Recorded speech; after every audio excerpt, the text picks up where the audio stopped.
Pakawalan mo ako, hayop ka! Kahit kailan hindi ako magkakagusto sa isang aswang na gaya mo! Aswang ka na nga, manyakis ka pa! Halos lahat ng babae sa baryong to ay nagkakandara pa na pansinin ako dahil in love sila sa akin. Pero ikaw, napasayo na ako nang walang kahirap-hirap. Ayaw mo pa? Nagustuhan ka nila dahil hindi nila nakikita ang totoong anyo mo. Ang nakakadiring itsura mo at nakakasukang amoy mo. Ay ano pang sabihin mo, akin ka na ngayon. Hindi ka na makakatakas pa sa akin. Ako na nagmamay-ari sa'yo. Gabi-gabi kang magiging sa akin. Sa ayaw at sa gusto mo. Dahil akin ka lang. Akin ka lang! Taong 1990, sa isang baryo sa probinsya ng Romblon, may isang binata na tinitingala at hinahangaan ng mga kababaihan dahil yon sa angking kagwapuhan at kakisigan nito. Bukod pa sa pagiging mabait at magalang sa mga kababaihan at nakatatanda, ang tingin ng lahat ay isa siyang ideal man para sa mga kadalagahang naghahanap ng mapapangasawa. Jo Marie ang pangalan ng binatang ito.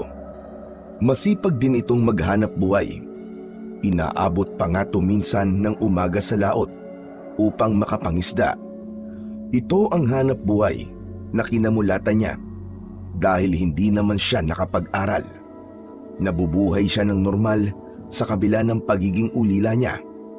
Mag-isa lang siyang namumuhay dahil maagang namatay ang kanyang mga magulang. At ang tanging kasama niya sa bahay ay ang kanyang alagang ibon. Dahil siya at ang alagang ibon niya lang ang magkasama sa bahay, kaya ito na din ang madalas niyang kinakausap. Parang tao kung kausapin niya ito. Ang kanyang alagang ibon naman ay para ring tao na nakakaintindi sa mga sinasabi niya. Ito din ang kasama niya sa laot tuwing nangingisda siya. Sabi nga ng mga tao sa baryo nila, swerte ito sa kanya dahil sa hindi ito nawawalan ng huling isda tuwing kasama niya ang alaga niyang ibon. Isang araw ay may dalagang dumating galing ng Maynila sa isang kapitbahay ni Jo Marie. Maganda ang dalaga, makinis ang balat at napakaamo ng muka. Dahil sa mga katangian nito, napansin siya kagad ni Jo Marie. Lihim siyang humanga sa kagandahan ng dalagang si Lian. Ngunit kahit na magpakita siya ng kabaitan sa dalaga, ay hindi siya nito pinapansin. Sa halip ay patuloy ito sa pagsusuplada. Ang kagaspangan ng ugali nito ay nakakasakit sa kalooban ng binata. Isang umaga ay nakita niya itong umiigib ng tubig sa balon na malapit sa bahay ng binata. Bakas sa mukha ng dalaga ang hirap sa pagsasalok ng tubig dahil hindi naman siya sanay sa gawain na yon. Agad siyang nilapitan ni Jo Marie at nag-alok ng tulong. Hindi naman kasi ganyan ang tamang pagsalok ng tubig sa balon. Napalingon si Lian sa pinanggalingan ng boses. Ngunit nang napagtanto na si Jo Marie yon, napasimangot na lamang ito ng bahagya. Di bali na, mamaya na lang ako iigib ng tubig. Magpapaturo na lang ako kay Lola Ising. Yan. Yan ka na naman eh. Umiiwas ka na naman sa akin. Teka nga, matanong kita. Bakit ba ang init-init ng dugo mo sa akin, Lian? Ewan ko. Basta ang alam ko lang, ayoko sa aura mo. Mapait na ngiti ang pinakawalan ng binata bago muling nagsalita. Ayaw mo pala sa gwapo ah. Siguro mga type mong lalaki yung pangit at walang kadating-dating. Pwede ba, Jo Marie? Wala ako sa mood para sa mga pasaring mo. Umalis ka na nga dyan at pabayaan mo na lang ako rito. Oo na. Sige na. Aalis na po. Tangkang aalis na sana ang lalaki pagkatapos magsalita. Ngunit may kung anong nag-uudyok sa kanya para balikan ang babae. Tandaan mo to ha. Pagsisisihan mo ang pagtanggi at pag-iinsultong ginawa mo sa akin ngayon. Kahit kailan ay hindi ko pagsisisihan yun. Isa pa, 1 buwan lang ako dito sa probinsya. Babalik din ako ng Maynila. Pag nangyari yun, hindi na tayo muling magkikita. Yun ay kung makakabalik ka pa ng Maynila. Syempre naman, walang dahilan para hindi mangyari yun. Sige, tignan na lang natin. Pagkasabi nun, ay makahulugang ngiti ang pinakawalan ng binata para sa dalaga. Sabay lakad nito papalayo sa kanya. Dumiretso ito ng uwi sa bahay niya, na puno ng sama ng loob para sa babaeng hinahangaan. Ang gusto lang naman niya ay tulungan ito, ngunit imbis na magpasalamat, kasamaan pa ng ugali ang pinakita nito. Samantala, si Lia naman ay nagpupuyos ang kalooban sa inis. Hindi niya maintindihan ang kanyang sarili.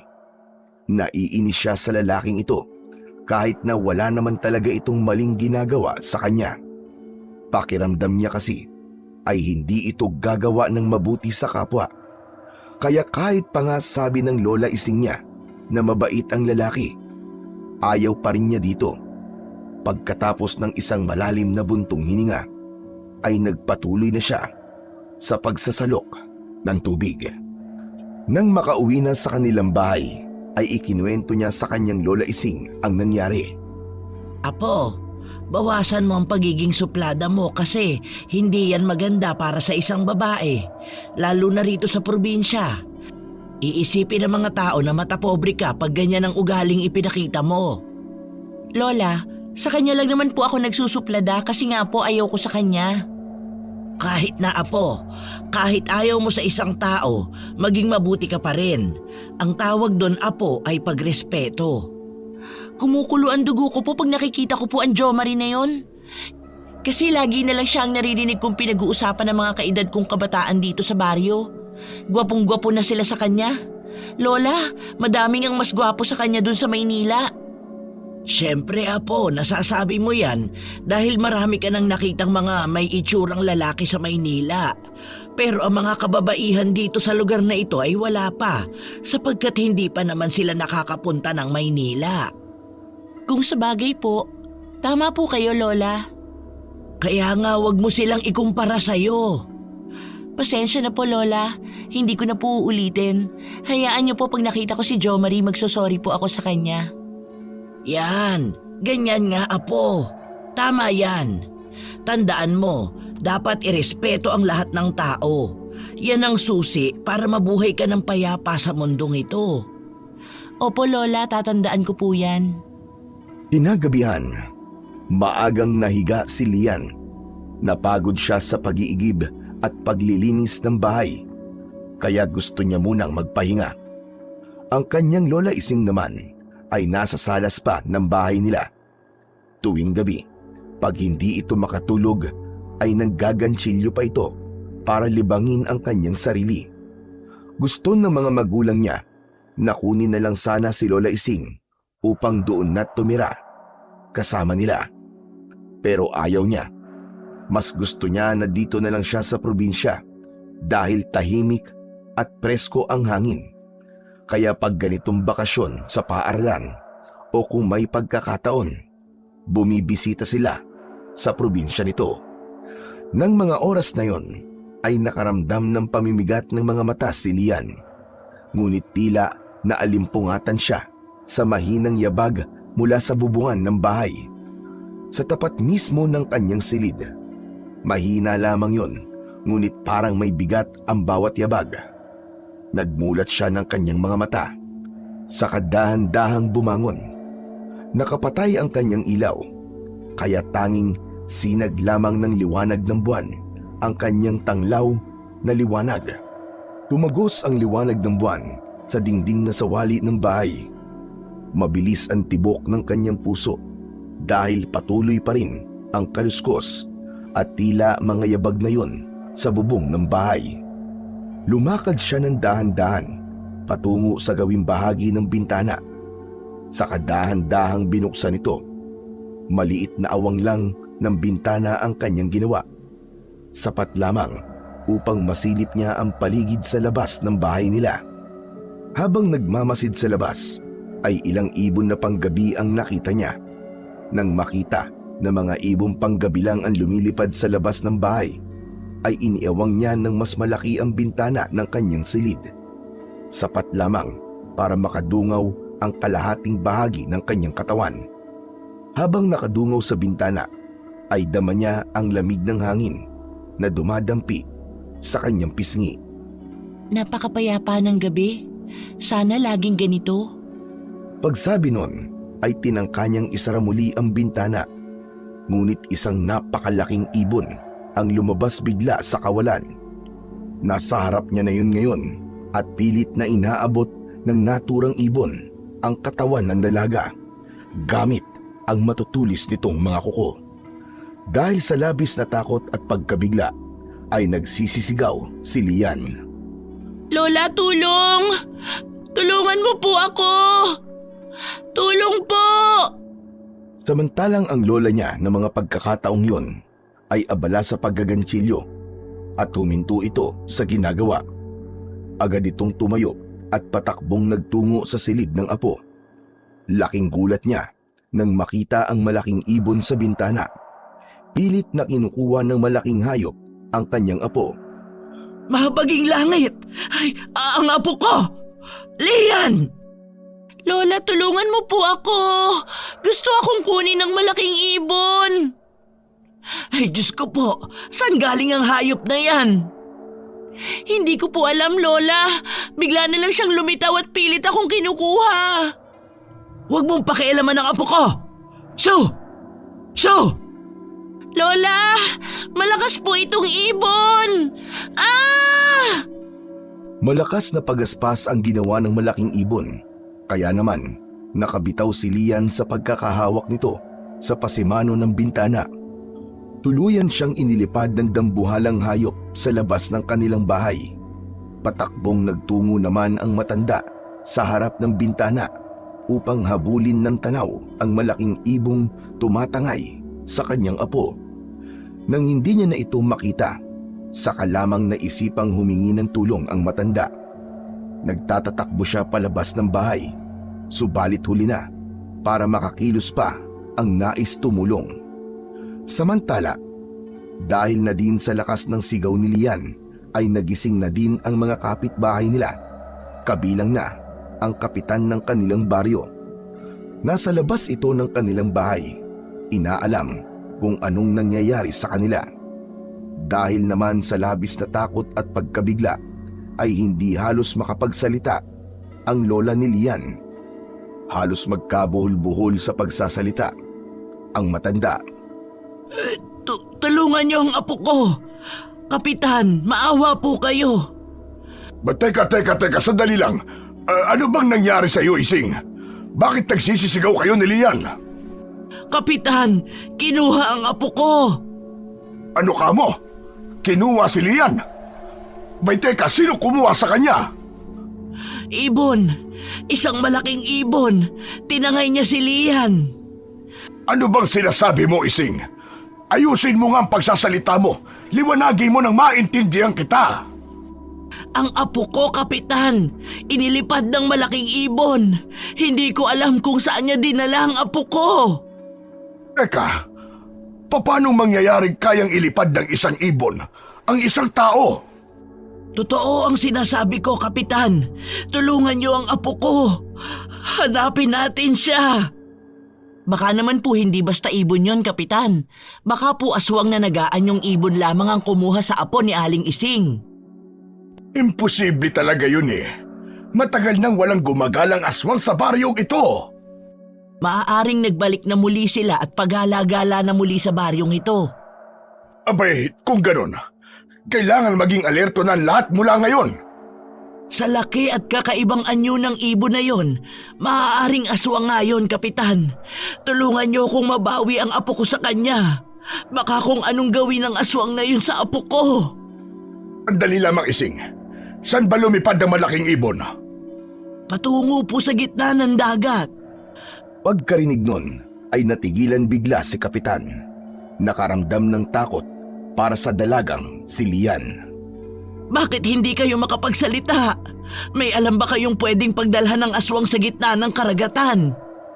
Nung araw, may kwento ang mga magulang ko na may isang isla daw sa kabilang bahagi nitong karagatan. Ngunit walang nagtatangkang pumunta doon dahil bali-balita na yun daw ay pinamumugaran ng aswang. Ituro niyo sa akin ang islang yon. Pupuntahan ko kahit saan pa yon. Mahanap ko lang ang aking apo. Mag-unos dili ka, Ising. Mapanganib mag-isang magtungo doon. Ituro niyo na po sa akin, Kapitan. Nakikiusap po ako. Ang kawawang apo ko baka mapahamak siya. Sige, ganito na lamang. Bukas ng umaga, tutungo tayo doon. Hindi maaaring ngayong gabi dahil madilim. At saka isa pa, kailangan natin planuhin ito ng maayos. Dahil kung totoong pugad ngayon ng mga aswang, abay kailangan mag-ingat tayo. Ngunit, Kapitan, hindi na ako makakapaghintay pa. Oo, Ising. Naiintindihan ko ang nararamdaman mo. Ngunit sa ngayon, ay kailangan natin mag-ingat sa mga susunod nating gagawin. Dahil kapag hindi natin ginawa yun, ay baka tayo naman na mapahamak sa pabigla-bigla nating desisyon. Naisip ni Lola Ising na tama naman ang sinabi ng kapitan. Hindi sila pwedeng padalos-dalos ng pagkilos dahil baka nga totoong aswang ang tumangay sa apo niya. Kailangan nilang magplano ng maigi bago puntahan ang isla sa kabila ng karagatan. Dahil sa pag-aalala ay hindi na nagawang makatulog pang muli ni Lola Ising. Nagtungo siya sa pangpang ng dagat. Doon ay tinanaw niya ang kadiliman ng gabi at ang malalakas na alon ng dagat habang patuloy sa pagpatak ang kanyang mga luha. Apo ko, nasaan ka na ba? Nag-aalala na ang lola sa'yo. Wala sanang masamang mangyari sa'yo. Ay! Samantala, ang mga tao naman sa baryo ay hindi na din nagawang makatulog pa. Nag-aabang kung sakaling babalik ang malaking ibon upang ibalik ang dalaga. Inihanda nila ang sibat at mga pana na dadalhin nila bukas sa pagpunta nila sa isla na sinabi ni Kapitan. Gumawa sila ng kwintas na bawang. Inihanda din nila ang maraming asin na iniligay nila sa mga garapon. Kung totoo mang aswang ang makakalaban nila, mabuti na yung marami silang sandatang daladala. Habang naghahanda ang lahat, si Kapitan ay pansamantalang nagpaalam sa mga kabaryo. Umuwi siya ng kanyang bahay upang kunin ang pinakamahalagang sandata niya na minana pa niya sa kanyang mga magulang. Isang medalyon na pangontra sa mga aswang. Matagal niya na yung itinago sa kanyang lumang baul dahil sa tahimik naman ang kanilang baryo. Walang aswang na gumagala sa nakalipas na maraming taon. Ngunit ngayon ay heto siya at naghahanda upang gamitin yon. Malapit ng mag-umaga, lahat ay nakahanda para sa pagtungo nila sa isla. Sumakay na si Lola Ising sa bangka, pati na ang kanyang mga kabaryo. Ngunit bago sila tuluyang makaalis, ay mabilis na tumatakbo si Jomari patungo sa gawin nila. Nang makalapit na ito sa kanila, ay habol hininga ito, kaya hirap magsalita. Lola Ising! Lola Ising! Kapitan! Hindi niyo na po kailangang umalis! Bakit, Jomari? Kailangan naming hanapin ang aking apo. Lola Ising! Kapitan! Si Lian po! Si Lian po! Bumalik na siya! Ay, nasaan ang apo ko? Nandun po siya, sa harap ng bahay niyo. Nakahiga po sa lupa. Wala po siyang malay, Lola. Dahil sa sinabing yun ni Jomari, agad na bumaba ng bangka si Lola Ising, pati na ang mga kasamahan niya. Patakbong umuwi ng bahay.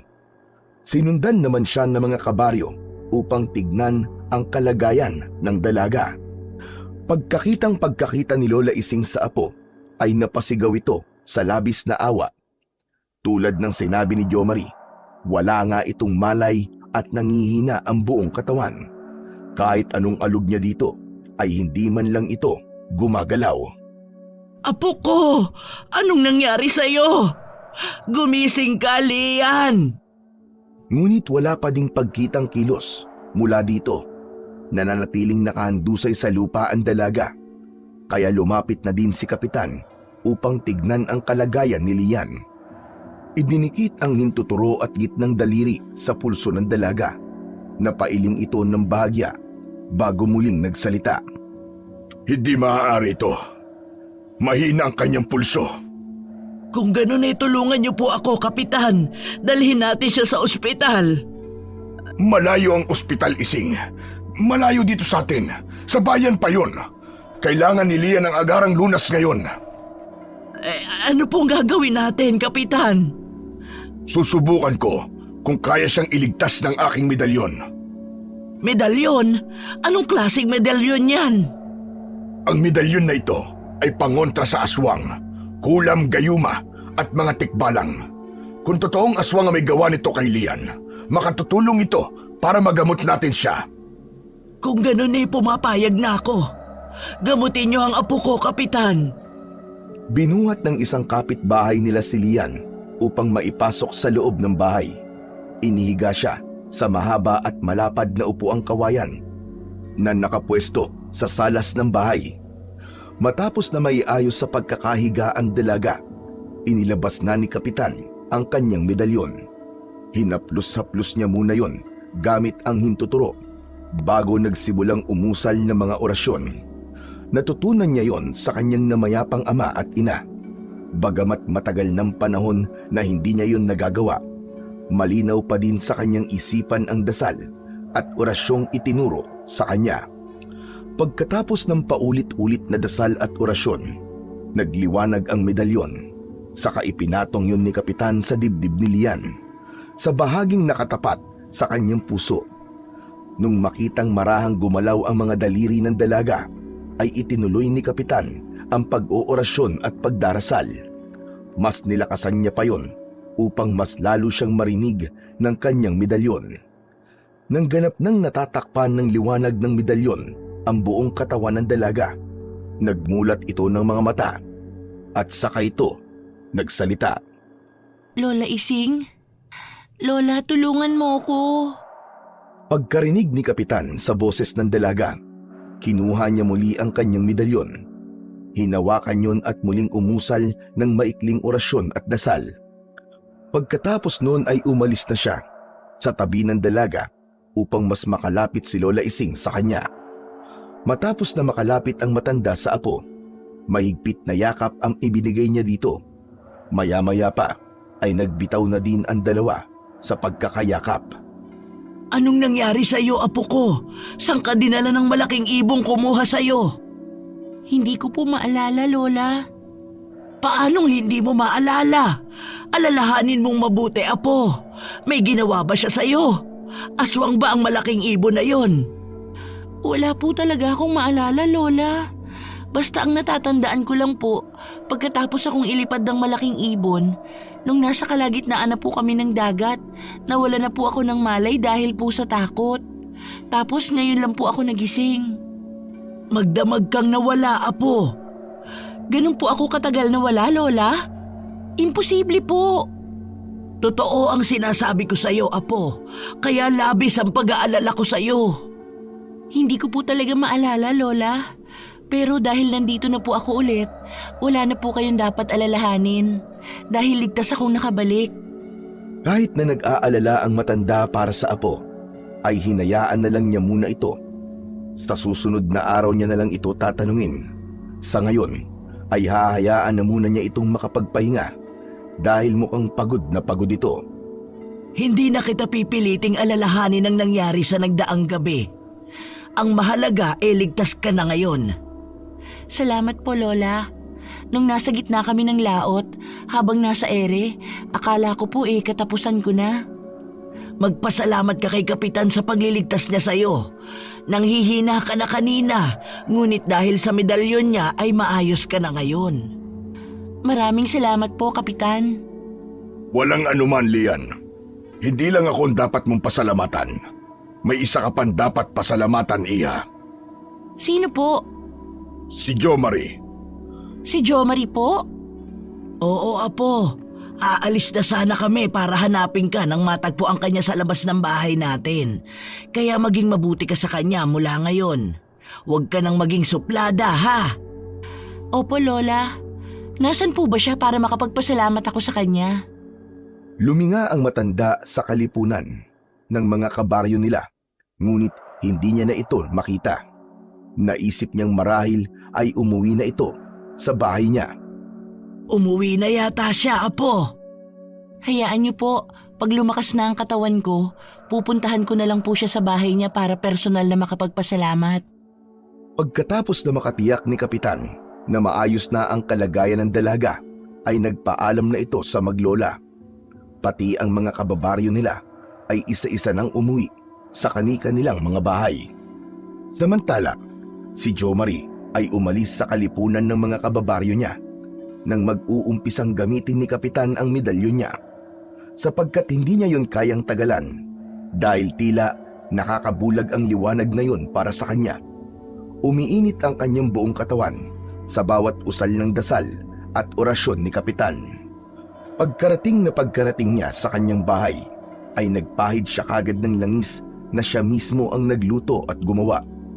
Buong katawan ang kanyang pinahiran upang mawala ang init na nararamdaman niya, dulot ng medalyon ni Kapitan. Ang kanyang ibon naman ay tila balisa din. Paikot-ikot ito sa paglipad sa buong bahay. Parang nararamdaman din niya ang sakit na nararamdaman ng kanyang amo. Ngunit nang maamoy nito ang langis na ipinahid ni Jomari, kumalma ito at tuluyan nang nanahimik. Ang binata naman ay nakatulog dahil sa ginhawang dulot ng langis na ipinahid niya sa kanyang katawan. Kinabukasan, matindi na ang sikat ng araw nang magising si Jomari. Dahil yon sa sunod-sunod na katok sa kanyang pintuan. Kahit na hindi pa halos maimulat ang kanyang mga mata, ay bumangon na ang binata at lumakad ito patungo sa pintuan. Pagkabukas niya ng pinto, bumungad sa kanyang harapan si Lola Ising. Nakangiti sa kanya ang matanda at may hawak na isang mangkok. Jomari, iho, para sa iyo nga pala. Nagluto ako ng tinolang manok. Marami yung niluto ko kaya naisipan kong bigyan ka. Ay, kayo pala, Lola Ising. Nako naman, nag-abala pa po kayo. Pero, sige o, maraming salamat po. Wala yun. Ako nga ang dapat na magpasalamat sa iyo dahil sa pagtulong mo sa apo ko. Nako, wala po yun. Hindi na po kayo iba sa akin eh. Parang lola ko na din po ang turing ko po sa inyo. At si Lia naman po, kahit na masungit at suplada po yun, hindi ko naman po matitiis na hindi siya tulungan. Maalala ko, iho. Paano mo nga pala natagpuan ang apo ko? Iyon po ba? Kasi po, mangyaring sasama po sana ako sa inyo kaya lumabas po ako ng bahay. Hanggang makita ko po ang isang malaking ibon na paparating po. Ayun, nagtago po ako sa malaking puno sa gilid ng bahay nyo. Nang ibinaba na po siya ng malaking ibon sa lupa, wala na pong malay si Lian eh. May ginawa pa ba ang ibon na yon sa apo ko? Wala naman na po, Lola. Wala na po ako nakita, basta po binaba niya lang sa lupa. Tapos po, lumipad na po papalayo. Nang makaalis na po yung ibon, saka ko naman po nilapitan si Lian. Binuhat ko po sa harap ng bahay nyo, tapos, yun, tumakbo na po ako papunta sa inyo. Sa tingin mo ba aswang ang kumuha sa apo ko? Hindi ko po masabi kung aswang nga po, Lola eh. Dahil kung aswang ho yun, dapat sana kinain na ng aswang na yun ng puso at atay ng apo nyo. May punto ka riyan. Ngunit base sa sinabi mo, parang may isip ang ibon na yun. Para ibalik niya ang apo ko kung paano niya ito kinuha, talagang nakapagtataka. Lola Ising, ang mabuti pa po huwag niyo na pong isipin yan. Ang mahalaga po ngayon ay ligtas na si Lian. Tama ka. O paano? Kunin mo na itong mangkok at lalamig na ang sabaw. Ibinigay ni Lola Ising ang mangkok sa binata. Nang mas mapalapit ang matandang babae kay Jomari, ay may naamoy itong kakaiba na nagpakunot ng noo ni Lola Ising. Kaya bahagyang kinusot nito ang kanyang ilong. Parang nahulaan naman ng binata ang iniisip ng matanda, kaya napangiti ito at kusa nang nagpaliwanag. Lola, pasensya na po kayo ha. Nagpahid po kasi ako ng langis bago matulog eh. Masakit po kasi mga kasukasuan ko. Parang nirarayuma po yata ako eh. Ganun ba? Ay, ang bata mo pa para magkaroon ng rayuma. Maligo ka na at mabaho ang langis na ipinahid mo. Sige po Lola. Pasensya na po uli. Pagkaalis ng matanda ay may ginawa ang binata sa dalang pagkain ni Lola Ising. Dapat ang ginagawa sa pagkain ito ay itapon sa labas ng bintana. Ayoko sa pagkain ito. Hindi siya kumakain ng mga pagkaing ibinibigay ng ibang tao sa kanya. Tanging mga pagkain siya lamang ang nagluto, ang kinakain ng binata. Pagkatapos nun ay naligo na siya upang maalis ang mga langis na ipinahid niya sa kanyang katawan bago siya matulog. Hinubad niya ang kanyang pang-itaas na damit. Bago pumunta sa banyo ay may kinuha siyang isang maliit na nakasabit sa dingding ng bahay. Itinapat niya sa salamin ang kanyang muka. Lumingon-lingon siya, pakaliwa at pakanan, bago nagsalita na tila ba kinakausap ang sarili. Hanep ka. Napakagaling mo. Lahat ng tao sa baryo ay napaniwala mo na mabait ka. Ngayon, hindi ka na mahihirapang makuha ang loob ni Lian. Mapapasayo na ang babaeng gusto mo. Makukuha mo na siya. Kahit kailan, hindi nila malalaman na isa kang aswang. Aswang naaangkin sa babaeng yon. Makukuha mo siya sa ayaw at sa gusto nila. Lalo pat nagtagumpay kang mawala ang alaala niya sa mga nangyari kagabi.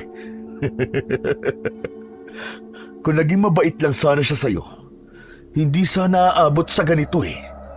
Kung trinato ka lang niya sana ng tama, hindi ka sana magiging ganyan. Kaya ngayon, ay gawin mo ang lahat para makuha siya ng lubusan.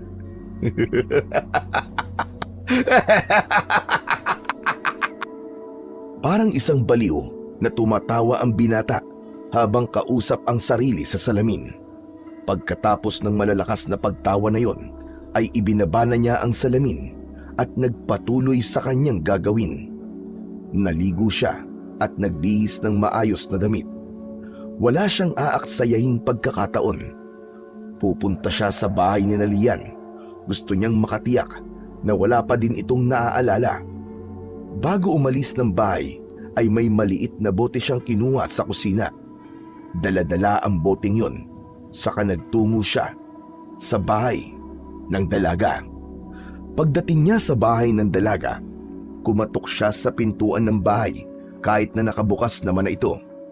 Pagkarinig ng matanda na may kumakatok sa pinto ng bahay nila, ay agad itong lumabas.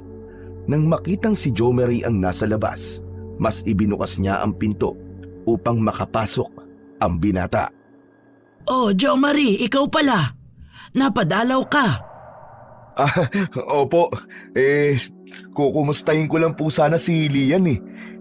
Nasaan po ba siya? Nasa kanyang silid, natutulog pa. Ganun po ba? Kung ganun po hindi na po ako magtatagal. Kung gusto mo gigisingin ko siya. Naku, wag na po Lola Ising, wag na po. Hayaan na po muna natin siya makapagpahinga. Dinala ko lang naman po itong nabili ko sa bayan eh. Pagsabi nun, ay inabot niya sa matanda ang isang bote na dala-dala niya. Ano ba ito, iho? Sabi po kasi ng binilhan ko po sa bayan, dinikdik na luya daw po yan. Saka may kasama pang mga iba't ibang halamang gamot na pinagsama-sama at ginawang parang pulbos. Sabi po niya mabisa daw po yan para lumakas ang resistensya ng tao. Naisip ko pong kailangan po ito ni Lian kaya bumili po ako. Naku, nag-abala ka pa. Salamat ha, napakabait mo talagang bata. Wala po yun Lola Ising, maliit na bagay lang po yun. Paano po? Tutuloy na po ako. Baka nakakaabala na po ako sa inyo eh. Bago tuluyang umalis ng bahay ng matanda si Jomari, isang makahulugang tingin ang iniukol niya sa pintuan ng silid ni Lian. Bigo man siyang makita ang dalaga, na ibigay naman niya sa matanda ang mahalagang bagay na yon na makakatulong ng malaki sa plano niya. Buong akala ng matanda ay totoo ang sinabi ng binata. Ngunit hindi totoo ang mga sinabi nito.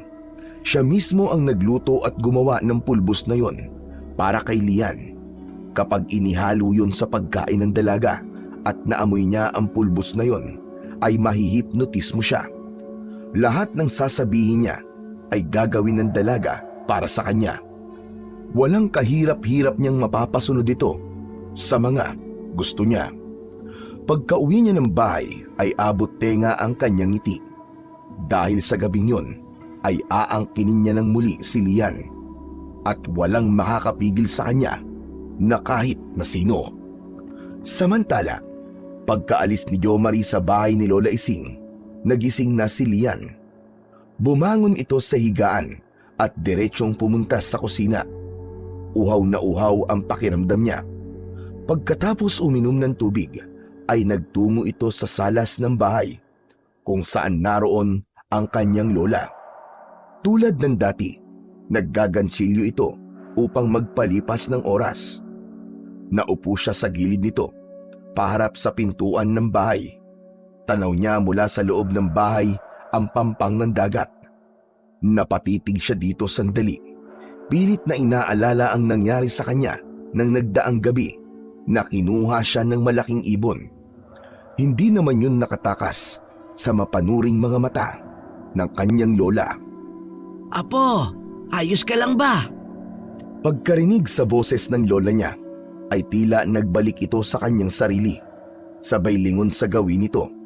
Bahagya itong ngumiti bago nagsalita. Opo, Lola. Iniisip ko lang po kung saan ako dinala ng malaking ibon. Hanggang ngayon po kasi wala po akong maalala. Huwag mong piliting alalahanin ang lahat, Apo. Baka makasama sa'yo yan. Ang mahalaga ngayon ay ligtas ka na. Kung sa bagay, saka wala po talaga akong maalala kundi yung naging pagdagit lang sa akin ng malaking ibon. Bukod po dun wala na. Mabuti pa sumama ka sa akin sa bayan para malibang ka naman kahit paano. Ano pong gagawin niyo sa bayan, Lola? Mamimili ng kaunting kailangan natin dito sa bahay at tatawag din tayo sa inay mo. Ipapaalam ko sa kanila ang nangyari sa'yo. Huwag niyo na pong sabihin sa kanila, Lola. Baka po mag-alala lang sina Mama at Papa. Ayos naman na po ako ngayon. Sigurado ka ba dyan, Apo? Opo, Lola. Sa susunod na buwan naman po narito na rin sila para sunduin ako pabalik ng Maynila.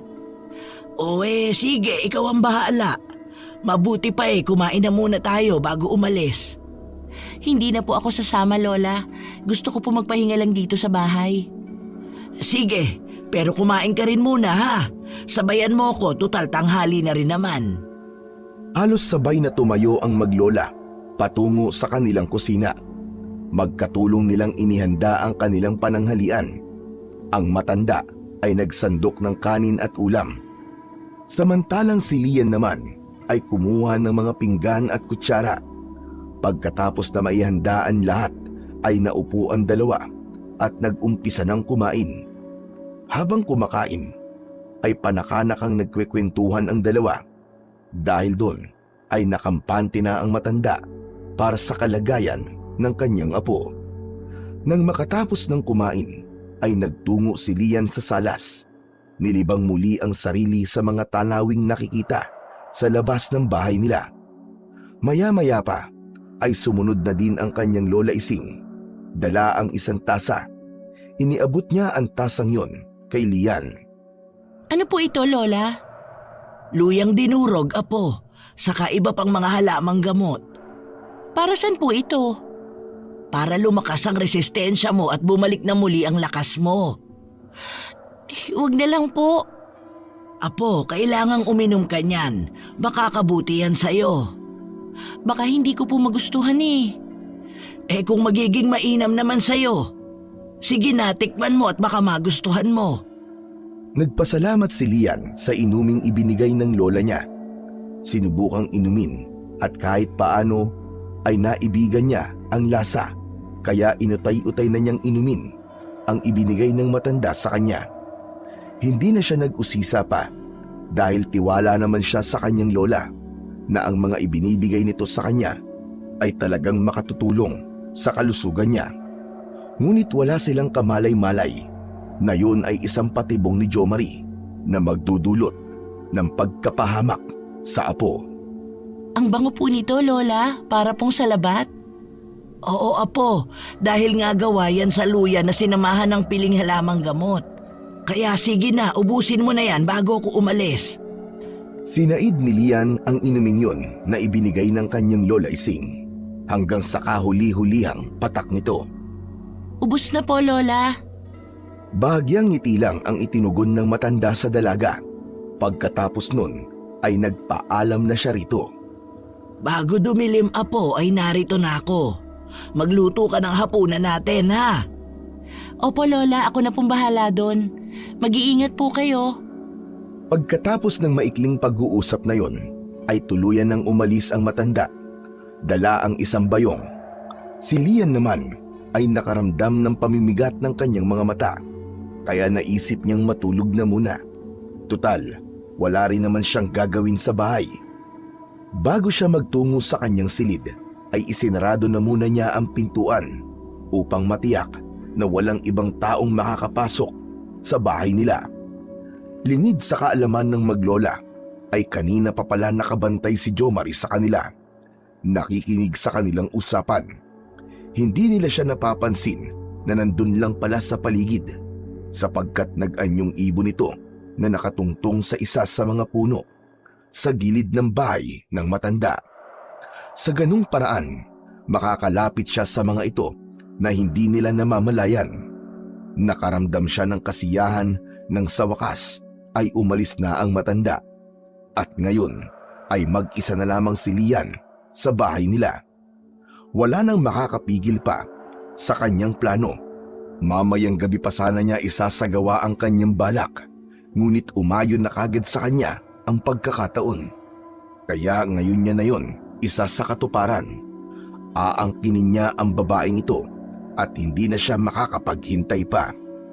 Samantala, bago pa man tuluyang makatulog si Lian, ay may narinig siyang parang tumatawag sa kanya. Muli siyang nagmulat ng kanyang mga mata. Pinakinggang muli ang boses ng tumatawag sa kanya. Sa hindi niya mawaring dahilan, ay gusto niya ang tawag na yun. Kaya bumangon siya sa higaan at diretsong nagtungo sa pinto ng bahay nila. Pagkabukas niya ng pinto, ay nakita niya si Jo Marie. Nakangiti ito sa kanya. "Hi Lian, kumusta ka na?" Hindi maintindihan ni Lian ang kanyang nararamdaman pagkakita niya sa lalaki. Parang lahat ng inis niya rito ay nawala ng lahat. Oo nga, at sinabi niya kay Lola Ising na magiging mabuti na siya rito. Pero hindi pa ni naman nagbabago ang nararamdaman niya para sa lalaking ito. Ngunit ngayon ay kakaiba. Ngumingiti siya sa pagkakakita rito na ni minsan ay hindi niya ginawa. Mabuti naman. Bakit ka nga pala narito sa bahay namin? May kailangan ka ba? Wala naman Lian. Gusto lang sana kitang kumustahin. Mabuti na ang lagay ko. Pumasok ka muna dito sa loob. Lian, ang totoo, pumunta ako dito para sunduin ka sana. Bakit? Saan tayo pupunta? Sa bahay ko. Nagluto kasi ako ng ginataan langka. Gusto ko sanang saluhan mo akong kumain. Pero kakakain lang namin ni Lola eh. Busog pa ako. Sa susunod na lang. Sige na. Ako nagligtas sa'yo ng gabing kuning ka na malaking ibon. Kaya kahit bilang pasasalamat mo na lang sa akin yun. Pero Jo Marie. Huwag mong sabihin na hindi mo ako mapagbibigyan at tatanggihan mo. Sige na nga. Pero saglit lang ako sa bahay mo ha. Uuwi rin ako pagkatapos nating kumain. Oo Lian. Uuwi ka din kagad. Makahulugan ang ngiting pinakawalan ni Jo Marie ng mga sandaling yon. Nakaramdam siya ng tagumpay sa mga plano niya. Pagdating sa bahay, walang sinayang na panahon ng binata. Dinala niya ang dalaga sa kusina. Pinaupo sa upuan sa harap ng isang mesa. Pagkatapos ay inihanda na ang niluto niyang langka.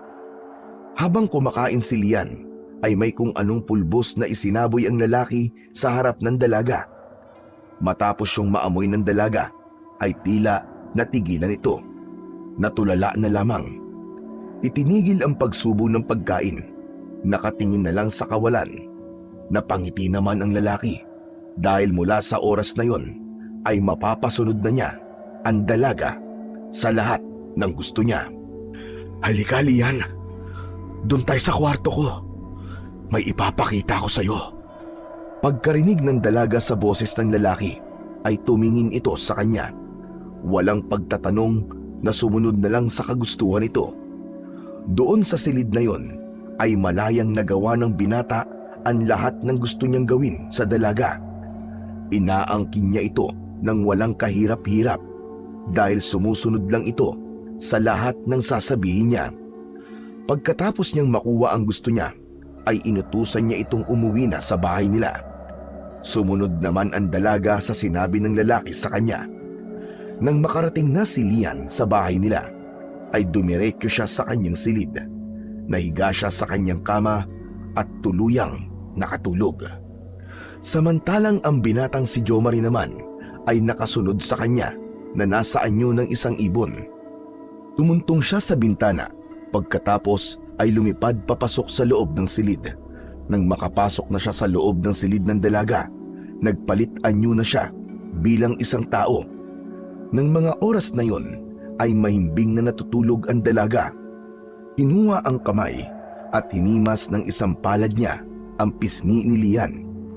Bago muling nagsalita, "Napakaganda mo talaga, Lian. Alam mo ba na ang plano ko lang talaga sa'yo ay gantian ka sa kagaspangan ng ugaling ipinakita mo sa akin. Pero dahil sa nakita kong ganda ng hubog ng katawan mo at makinis mong balat, dagdag pa na ako nakauna sa'yo, ay itutuloy-tuloy ko na ito. Magiging akin ka ng paulit-ulit at wala kang magagawa roon. Paulit-ulit kitang pagsasawaan ng hindi mo namamalayan. Kaya sige lang." Magpahinga ka ngayon dahil alam kong napagod ka. Sa susunod na may pagkakataon ako, mapapasakin ka ulit para maging masaya ako. Pagkatapos magsalita, ay muli siyang nagsaboy ng kung anong pulbos sa mukha ng dalaga upang alising muli ang hipnotismo na ibinigay niya para rito.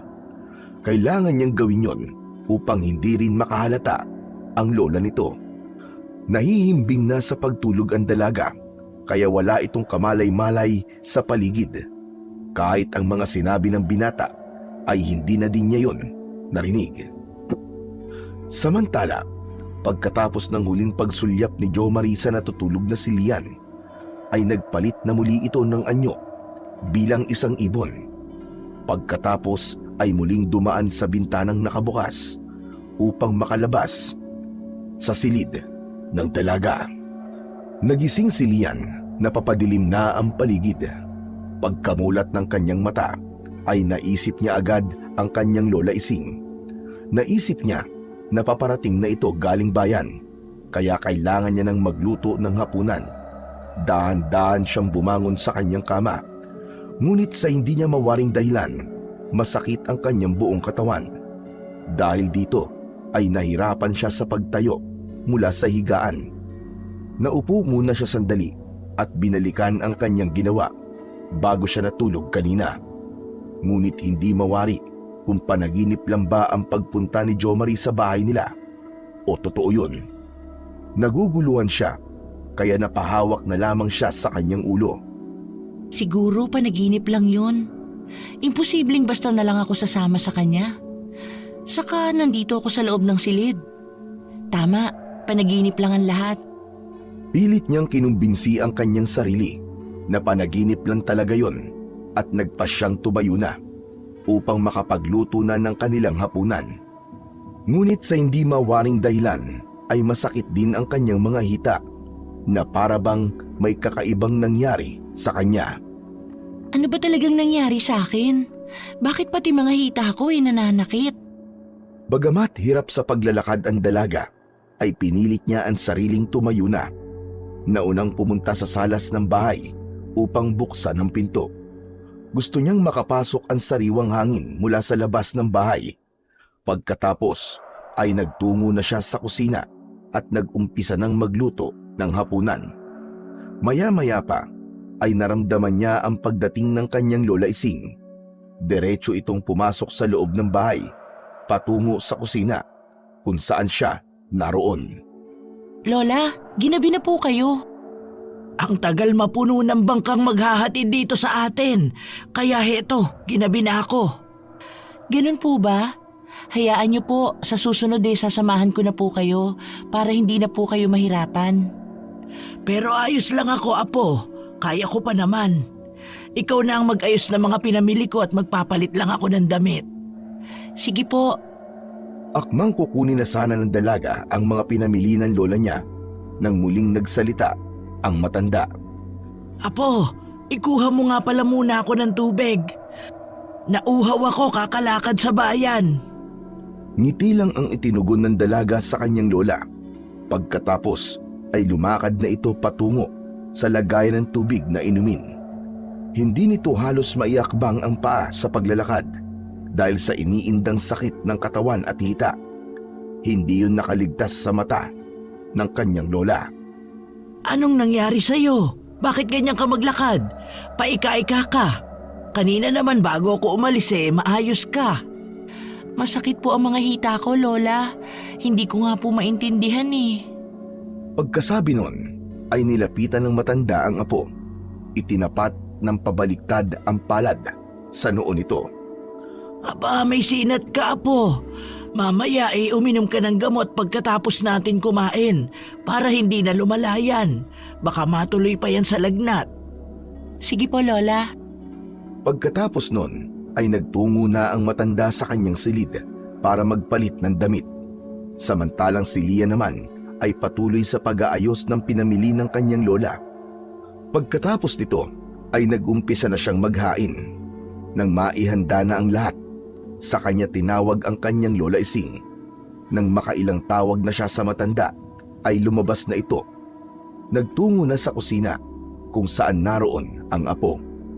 Habang kumakain sila, ay may kumatok mula sa pintuan nila. Kasunod ang mahinang pagtawag dito sa pangalan ng matanda.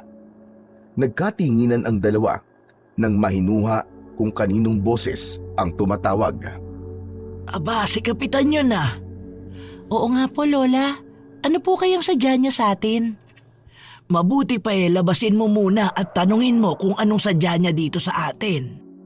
Pagkarinig sa utos ng matanda, agad na tumalima ang dalaga. Lumakad ito patungo sa pintuan ng bahay. Pagkakita kay Kapitan, ay agad na pinapasok yun ni Lian at pinaupo sa upuang kawayan na pang-isahan. Magandang gabi po, Kapitan. Ano pong sadya niyo at napadalaw po kayo? Magandang gabi din naman sa'yo, Lian. Gusto ko sanang makausap ang lola mo. Nasa kusina po si Lola Sandali po tatawagin ko. Ngunit bago pa man makatayo ng upuan si Lian, naglalakad na ang matanda patungo sa kanila. Naupo ito sa tabi ni Lian, paharap sa kinaroroonan ni Kapitan. Nang marinig niya ang boses nito nang pinapasok ng apo, nagpasya ang matanda na ipagtimpla na kagad ito ng kape. At yun nga, ay dala niya paglabas niya ng kusina. Ipinatong niya yon sa lamisitang nasa pagitan ng mga magkaharapang upuan. Inumin niyo po muna ang mainit na kape na ito, Kapitan. Nako, salamat naman, Ising. Hindi na sana kayo nag-abala pa. Nagpunta lamang ako dito para kumustahin si Lian. Kung may naaalala na ba siya. Sapagkat hanggang ngayon, hindi pa din nawawala ang bulong-bulungan sa baryo na aswang nga ang tumangay sa kanya. Wala po akong naaalala, Kapitan. Ganun ba? Palaisipan pa din sa lahat ang pangyayaring yon, Iya. Hindi mapanatag ang kalooban ng ating mga taga-baryo. Natatakot silang baka mangyari din yon sa mga anak nilang babae. Kaya nagpasya silang puntahan na din ang islang sinasabi ko sa kanila. Kung ganun po ano po ang maaari naming gawin para hindi na po yun magdulot ng pagkabalisa sa ating mga kabaryo? Hinihiling nilang sumama si Lian sa isla yon upang kung sakaling doon nga siya dinala ng malaking ibon, maalala na niyan lahat. Sa ganun matutukoy natin kung aswang ba talaga ang kumuha sa kanya. Pumapayag ba kayo sa kagustuhan ng ating kababaryo? Pumapayag po ako dahil kahit ako gusto ko rin pong maalala na ang gabing yun. Kailan ba ang plano niyong pagtungo doon, Kapitan? Sa araw sana ng Biyernes Ising, kung saan tumapat din sa araw na yon ang kabilugan ng buwan. Sige po, Kapitan. Asahan niyo po ang pakikipagtulungan namin para mawala na rin po ang pag-aalala ng lahat. Kung ganun sige, tutuloy na ako. Yun lang naman talaga ang sadya ko sa inyong maglola. Sige po, Kapitan. Mag-iingat po kayo. Lingid sa kaalaman nila ay nandun si Jo Marie sa gilid ng bahay. Nagpalit ng anyo nito bilang ibon na lumalabas tuwing gabi. Dinig na dinig niya ang planong pagtugis sa hinihinala nilang aswang na kumuha kay Lian. Masama ang tingin na ipinukol niya sa matandang kapitan dahil nararamdaman niya ang anting-anting na dala nito. Nakasabit ang medalyon nito sa kanyang leeg. Buwisit ka, Kapitan. Kahit na anong gawin niyo, hindi niyo malalamang ako malaking ibon na yon. Wala kayong mapapala dahil hindi ako papahuli sa inyo. Ngayon pa, na nakuha ko na si Lian. Hindi niyo na ako mapipigil pa. Magiging akin siya. Akin siya! Samantala, pagkatapos na makaalis ng matandang lalaki, muling kinausap ni Lola Ising si Lian ukol sa planong binanggit ng kapitan. Sigurado ka bang sasama ka sa kanila, Apo? Opo, Lola. Tulad ng sabi ko po kanina kay Kapitan, gusto ko na pong maalala ang nangyari ng gabing yun. Kung aswang ba talaga yun? Saka isa pa po, Lola, yun lang ang paraan para matulungan ang ating mga kabaryo. Hindi mawawala ang takot sa puso nila hanggat hindi ko maaalala ang lahat. Kung ganon, hindi na kita pipigilan pa. Basta't mag-iingat ka lamang para hindi ka mapahamak. Isang ngiti ang isinukli ng dalaga sa kanyang Lola Ising. Pagkatapos ng pag-uusap na yon, ay nagpatuloy na sa pagkain ang maglola. Pagkatapos kumain, ay nagtuloy na sila sa kani-kanyang kwarto. Nang gabing yon, ay hindi na makatulog si Lian. Balisa ang isipan. Masakit ang kanyang katawan. May hindi maipaliwanag na init siyang nararamdaman. Kaya nagpasya siyang ibukas ng konti ang bintana ng kanyang silid. Sapat na para makapasok ang malamig na hangin panggabi. Dahil sa labis na pagkabalisa, ay naupo na lamang muna siya sa gilid ng kanyang kama habang nakahawak ang dalawang kamay niya sa ulo niya. Pagkatapos na bahagyang isinuklay ang kanyang mga daliri sa kanyang buhok, nag-angat siya ng tingin sa diretso sa bintanang bahagyang nakaawang. Namilog ang kanyang mga mata sa hindi inaasahang kanyang nasaksihan ng mga oras na yon. Kitang-kita niya mula sa maliit na siwang na yon ang pagbabagong anyo ni Jo Marie. Bahagyan man siyang nakakubli sa isang malaking puno, ngunit sapat na upang makita ni Lian ang pangyayaring yon. Mula sa pagiging tao, nagpalit ito ng anyo sa pagiging malaking ibon. Hindi siya maaaring magkamali. Ang ibon na yon ay ang siyang ibon na kumuha din sa kanya. Dahil doon ay mabilis ang naging tibok ng kanyang puso. Doon niya napagtanto na pagpapanggap lang pala ang lahat ng kabutihang ipinapakita ng binata sa kanya at sa kanyang lola. Samantala, dahil sa labis na takot, ay tumayo siya mula sa pagkakaupo. Tinangkang isara ng lubusan ang kanyang bintana. Ngunit bago pa niya yon nagawa, ay nakalapit na ang malaking ibon sa kanya. Gamit ang malalaking kuko, ay hinila niya ang saraduhan ng bintana, sanhi para bumukas ito ng tuluyan. Tumambad sa harap ni Lian ang malaking ibon na unti-unting lumalapit na papunta sa kanya. Lola! Saklolo! Tulungan mo po ako, Lola Ising! Malakas ang sigaw ni Lian na agad namang narinig ng matanda. Agad siyang nagtungo sa silid ng kanyang apo. Habol ang hininga dahil sa pagtakbo at mabilis na kilos. Nakita ni Aling Ising na ibig na namang kunin ng malaking ibon si Lian. Huwag mong sasaktan ang apo ko! Maawa ka! Nandito na naman ang malaking ibon, Lola Ising. Dahan-dahan ang pag-urong ni Lian, samantalang ang malaking ibon naman ay dahan-dahan din ang paglakad papalapit sa dalaga.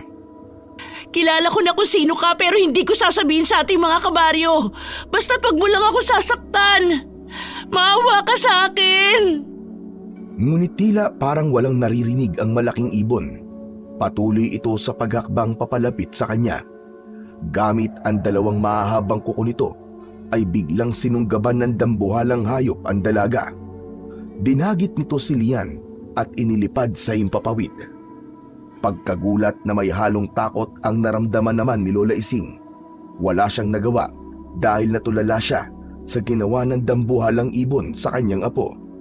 Hindi kinaya ng katinuan ni Lola Ising ang nasaksiyan. Kaya sa sindak at sa matinding takot na nararamdaman ay nawalan siya ng malay. Sa pagkakataong yon, habang inililipad ng dambuhalang ibon si Lian, ay pilit niyang kinakalma ang kanyang sarili upang hindi siya mawalan ng malay. Sa ganon ay malalaman niya kung saan siya dadalhin ng malaking ibon dahil alam niyang si Jo Marie ang aswang na yon na nasa anyo ng dambuhalang ibon. Natitiyak niyang hindi siya papatayin nito kundi iba ang pakay nito sa kanya. Tama nga ang sinabi ni Kapitan. Sa isang isla nga dinala si Lian ng malaking ibon. Ibinaba siya nito sa tapat ng isang maliit na kubo. Dahil madilim ang buong paligid, ay hindi mawari ni Lian kung may ibang tao ba sa islang ito o silang dalawa lamang ni Jo Marie ang naroroon. Pagkatapos na luminga sa paligid, nagtungo ang kanyang mga mata sa nakatayong si Jo Marie sa gilid niya na nasaan yung tao na. Matalim at may halong pagnanasa ang mga tingin na ipinupukol sa dalaga. Bagamat may kaba at takot na nararamdaman si Lian sa kanyang dibdib, ay pilit niyang pinaglabanan yon. Lalo na't hindi niya alam kung ano ang tunay na pakay ni Jo Marie, sapagkat wala siyang maalala sa mga nakalipas na pangyayari. Bakit mo ako dinala rito? At anong lugar ito? Dito ang isla kung saan dating naninirahan ng mga kalahi ko. Kalahi mong mga aswang din? Oo, tama ka, Lian. Pero wala na sila eh. Nilipol na sila ng mga antingirong magulang ni Kapitan. Ang mga magulang ko lamang ang nakaligtas. Pero ang alam ng lahat sa baryo, ulila ka na. Yun din ang nasabi sa akin ni Lola Ising. Hindi pa pala? Sinabi ko lang yun para hindi na sila mag-usisa pa. Para wala nang tanong-tanong. Dahil ang totoo, nasa islang ito mga magulang ko. Dito sila nakatira. Ngunit kung iisipin mong masama silang aswang ay nagkakamali ka. Hindi sila pumapatay ng tao. Mga hayop na ligaw lamang sa kabundukan ang pinapatay at kinakain nila. Bakit pinili mong sa baryo manirahan at hindi dito sa isla? Dahil gusto kong maranasan ang buhay na normal, tulad sa isang normal na tao.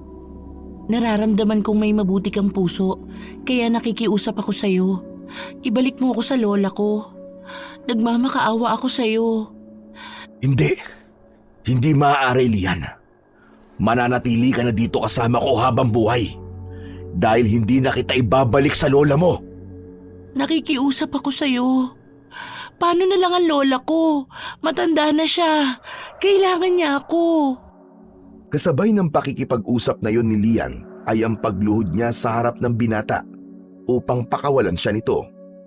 Hindi Lian. Hindi kita pwedeng ibalik sa lola mo.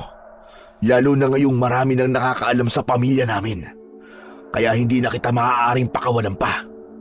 Isa pa, nakuha na kitang minsan eh. At nangako ko sa sarili ko na walang ibang lalaking makakaangkin pa sa'yo. Kundi ako lang. Anong pinagsasasabi mo, Jo Marie? Hindi mo ba naiintindihan? Ha? Hindi mo ba naiintindihan ang sinasabi ko? Ako ang nakauna sa'yo, Lian. Nagawa ko sa'yo ang gusto ko. Sinungaling ka! Wala pang nangyayari sa atin. Una, wala tayong relasyon at hindi ko papayagang mangyari yun. Ama ka, wala nga tayong relasyon. Pero nagawa ko na ang gusto ko.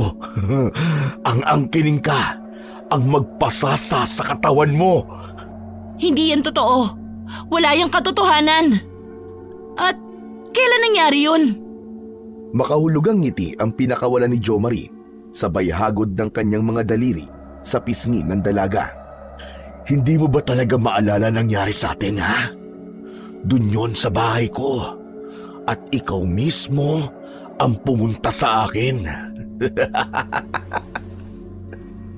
Natigilan sandali si Lian sa mga sinabi ng lalaki dahil naalala niya nga na pumunta siya sa bahay nun. Subalit hanggang doon na lang ang naalala niya. Hindi niya maalala ang sandaling may nangyari sa kanila, gaya ng sinabi ni Jo Marie. O ano? Naaalala mo na ba, Lian? Natahimik ang dalaga. Maya-maya pa'y sunod-sunod na patak ng luha ang umagos sa mga mata niya. Unti-unti, nagiging malinaw na sa isipan niya ang mga sinabi ni Jo Marie. Naaalala na niya ang lahat, kung paanong ibinigay niya ang sarili niya sa lalaking nasa harapan niya. Lalong bumukal ang luha sa mga mata ng dalaga. Naroon na rin ang matinding galit sa dibdib na nararamdaman dahil sa ginawang paglapastangan sa kanya ng lalaking kaharap. Hayop ka! Halimaw! Napakawalang iya mo! Siguro may kababalaghan kang ginawa kaya napasunod mo ako sa gusto mo. Dahil hindi ko na naising ibigay sa'yo ang sarili ko. Lalo na sa gaya mo na isang aswang. Isang halimaw. Huli na ang lahat, Lian. Nangyari na eh. Ibinigay mo na sa akin ang sarili mo. At paulit-ulit ko nang magagawa yun sa'yo ngayon. Dahil tayong dalawa lang dito. Isang ngisi na may pagnanasa ang nakita ni Lian sa mukha ni Jo Marie. Napaurong siya na lalong binalot ng takot ang buong katawan. Hindi siya papayag na gawin ulit sa kanya ang kabuhuan na ito. Wag! Huwag kang lalapit! Hindi pwede. Gusto kitang tikman uli ng paulit-ulit dahil nakakagigil ka, Lian. Pakiusap, wag! Maawa ka! Nangingibabaw sa katawan ko ngayon ang init ng pagnanasa kaysa sa awa na sinasabi mo.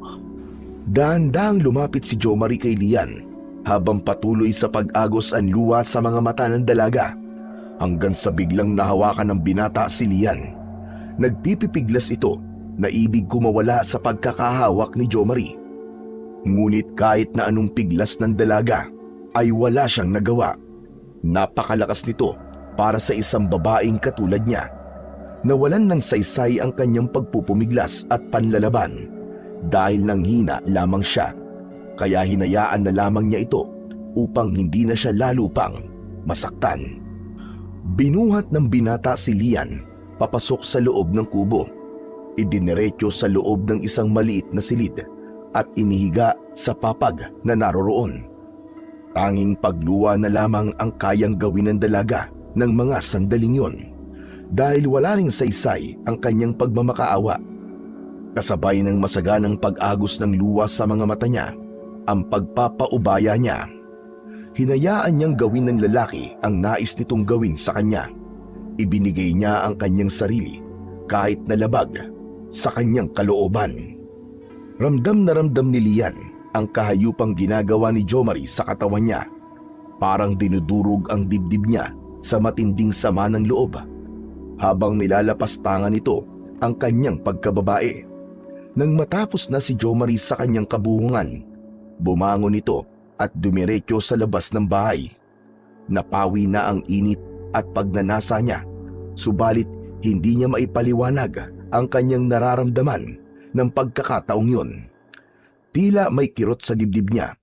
Inuusig siya ng kanyang konsensya. kaya nagbalik siya sa loob.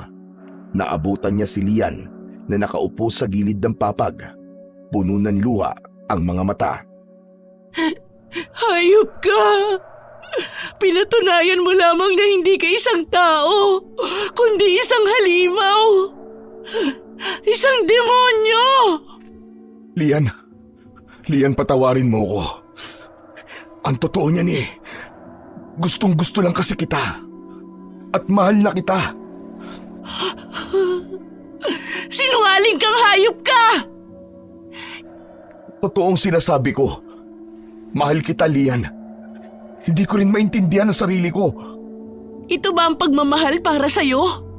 Ang ipilit ang gusto mo? Oo, hindi ako naging mabuti ng pagtrato kahit sa unang pagkikita natin.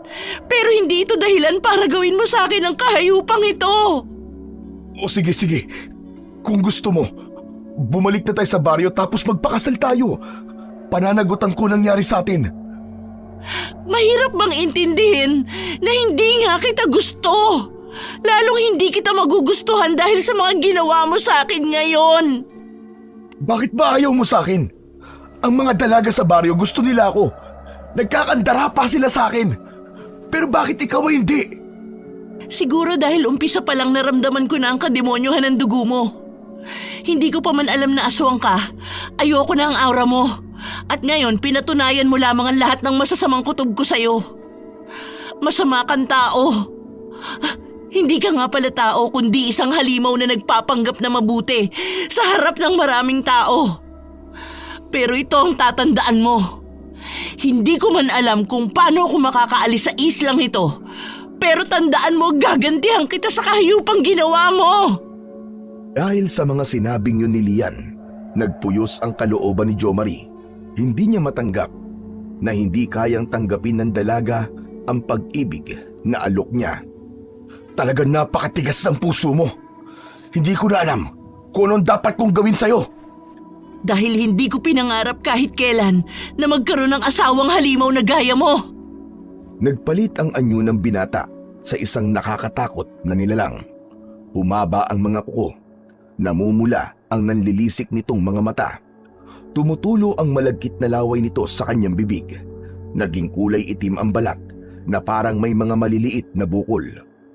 Nanlaki ang mga mata ni Lian pagkakita sa totoong anyo ng binata. Bukod sa pagiging dambuhalang ibon, ay mas nakakatakot pa ang anyo na yon ni Jo Marie. Hindi makapaniwala si Lian na ang lalaking ito ang umangkin sa katawan niya kanina. Dahil nga alam ni Lian ang labis na pagmamahal sa kanya ni Jo Marie, ay nagkaroon siya ng lakas ng loob. Sapagkat alam niyang hindi siya papatayin nito, pilit siyang ngumiti. Isang ubod pait ng ngiti upang ipakita sa binatang aswang na hindi siya nasisindak anuman ang itsura niya. Kailangan siyang magkunwari. Ngayong ipinakita mo na sa akin ang totoong anyo mo, patayin mo na ako. Total wala nang saysay pa ang buhay ko. Sinira mo na yon. Kaya sige na, patayin mo na ako dahil hindi kailanman kita mamahalin at lalo na ang pakasalan ka. Lumapit pa siya ng gusto sa lalaki at nais ipaubaya ang kanyang sarili. Patayin mo na ako! Sige na! Dahil naman sa nalilitong damdamin ni Jo Marie na nasa anyo ng isang halimaw, umungol siya ng napakalakas. Nakakatakot yun dahil ang ungol na yun ay pahiwatig na handa siyang pumatay. Subalit hindi niya kayang gawin kay Lian. Pagkatapos ng malakas na pag-ungol na yun, ay nagtatatakbo ito sa labas ng kubo, diretso sa masukal na daan patungo sa kagubatan. Habang si Lian naman ay naiwan sa kubo, umiiyak at nagdadalamhati sa kapalarang sinapit na kailanman ay hindi niya inasahan. Samantala, mahabang oras na nawalan ng malay si Lola Ising dahil kanyang nasaksihan ang ginawang pagtangay ng malaking ibon sa kanyang apo. Nang magkamalay ay agad na nagtungo sa bahay ng kapitan ang matanda upang humingi ng tulong. Kapitan! Kapitan! Binukas ni kapitan ang pintuan ng kanilang bahay. Bakas sa mukha nito ang pagtataka. Oh, Ising! Abay, ba't na parito ka? Abay gabing-gabi na. Si Lian, Kapitan, ang apo ko. Kinuha na naman ng malaking ibon. Inilipad siya muli patungo sa kabilang bahagi ng dagat. Kung ganon, ay kailangan na natin magtungo ngayon din sa islang sinasabi ko sa inyo. Dahil maaaring totoong aswang nga ang kumuha kay Lian at kailangan siyang iligtas. Pinapasok ng kapitan si Lola Ising sa loob nila. Sunod ay inutusan ang panganay na anak niyang lalaki upang libutin ang baryo. Abisuan ang lahat ng kalalakihan na lulusob na sila sa isla sapagkat ang nangyari kay Lian ay hindi lamang problema ng maglolang Ising at Lian, kundi problema yon ng buong baryo. Sapagkat baka ang susunod na kunin ay ang mga anak o apong babae ng mga naninirahan sa buong baryo. Kailangan nilang mapatay ang aswang na tumangay kay Lian upang matigil na to sa kanyang kalapastanganan at hindi na maulit pa. Pagkatapos na matipon ang lahat ng mga kalalakihan sa baryo, naghanda na sila patungo sa isla. Nagdala sila ng pana at mga sibat na ginamit nila sa pangingisda na siyang gagamitin nila ngayon na panlaban sa aswang. Ang medalyon naman ni Kapitan ay hindi din niya nakalimutang isuot. Yun ang kanilang proteksyon sa aswang dahil hindi nila alam kung ilan ang bilang ng mga ito. Malapit nang sumikat ang araw nang marating nila ang isla. Sunod-sunod nilang idinaong ang kanilang bangka sa dalampasigan. Nag-iwan ng tig-iisang bantay rito upang kung sakaling kailangan nilang tumakas pabalik, madali silang makakaalis. Hindi natin alam kung anong kapahamakan na naghihintay sa atin sa islang ito. Kaya ingatan niyo ang inyong mga sarili, mga kasama. At higit sa lahat, kung totoong dito nga dinala ng aswang si Lian, dapat ay maiuwi natin siya ng ligtas. Pagkatapos na maikling paalala na yon ni Kapitan, tinungo na nila ang masukal na daan. Hindi sila naghiwa-hiwalay upang mapangalagaan ang isa't isa. Habang naglalakad sa masukal na daan, hindi maiwasang tumayo ang mga balahibo ni Kapitan. Kasabay noon ang pagkislap ng kanyang medalyon. Katunayan yon na may kakaibang nilalang nga sa lugar na yon. Nasa kalagitnaan na sila ng kabundukan nang mapansin ng isang kasama ni Kapitan ang isang kubo. Halos hindi mapapansin ang kubo na yon kung hindi pagmamasdan ng matagal dahil sa mga matataas na damo na nakapaligid dito. Ginamit nilang kublihan ng mga yon upang makalapit ng hustos sa kubo. Mula sa pinagtataguan ni Kapitan, tanaw niya mula sa labas ng kubo ang isang lalaki. Nakaupo ito sa isang ugat ng malaking puno sa harap ng bahay nito. Nakayuko ang ulo at laglag ang mga balikat. Sinenyasan niya ang mga kasamahan na tumigil muna sa paglalakad at siya na lamang ang lalapit sa lalaki. Ilang hakbang na lang ang agwat ni Kapitan sa kanya, ngunit hindi pa rin ito gumagalaw sa pagkakaupo at nananatili pa din itong nakayuko. Lumapit pa ng konti si Kapitan hanggang sa maging 3 hakbang na lang ang layo nila sa isa't isa. Labis naman ang pagtataka ni Kapitan nang ganap na makilala ang lalaking nasa kanyang harapan. "Jomari, anong ginagawa mo dito?" Sa halip na sumagot ay nanatili lamang itong nakayuko. Hindi pa din kumikilos, kaya lumapit na si Kapitan sa kanya. Saka hinawakan ang balikat nito. Samantala, sa loob ng kubo ay naramdaman ni Lian ang mga kaluskos na nagmumula sa labas. Hindi niya yun tiyak nung una, kaya nanatili na lamang siyang tahimik sa loob ng kubo. Pero nang marinig niya ang boses ni Kapitan, agad siyang nagtatatakbo palabas. Kaya ang tagpong naabutan niya ay nakahawak si Kapitan sa balikat ni Jomari. Kapitan! Lumayo kayo sa kanya! Pagkarinig ni Kapitan sa boses ni Lian, ay napatingin ito sa kinaroroonan ng dalaga. "Lian, ang sabi ng lola mo ay tinangay ka ng dambuhalang ibon." Opo, Kapitan. "Anong ginawa niya sa'yo? At nasaan ang ibong yon? Mukha namang okay ka." Doon na biglang kumilos ang mga kamay ni Jomari at inalis ang nakapatong na kamay ni Kapitan sa balikat niya. Nag-angat ito ng muka, kasabay ang biglang pagbabago ng anyo at paglabas ng totoong itsura niya.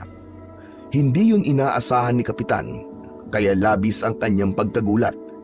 Sandali itong hindi agad na nakakilos, kaya yun din ang naging dahilan para tangkain siyang saktan ng binatang aswang. Gamit ang kanyang matutulis na kuko, tinangka niyang ibaon yun sa dibdib ng Kapitan. Ngunit dahil sa suot na medalyon nito, ay hindi yun nagawa ng halimaw. Tila napaso siya sa pagliwanag ng medalyon. Si Lian naman ay muling nabalot ng takot dahil sa mga nangyayari. Hindi malaman kung tatakbo na ba siya o mananatili lamang sa kinatatayuan. Nag-aalala siya sa kaligtasan ni Kapitan.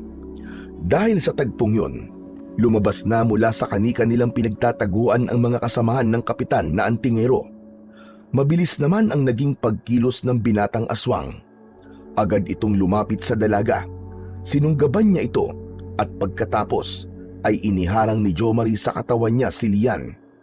Ginawa niyang pananggalang ang dalaga upang pigilan ang lahat ng pag-ataking gagawin sa kanya ng mga kalalakihang naroon. Tulungan niyo po ako!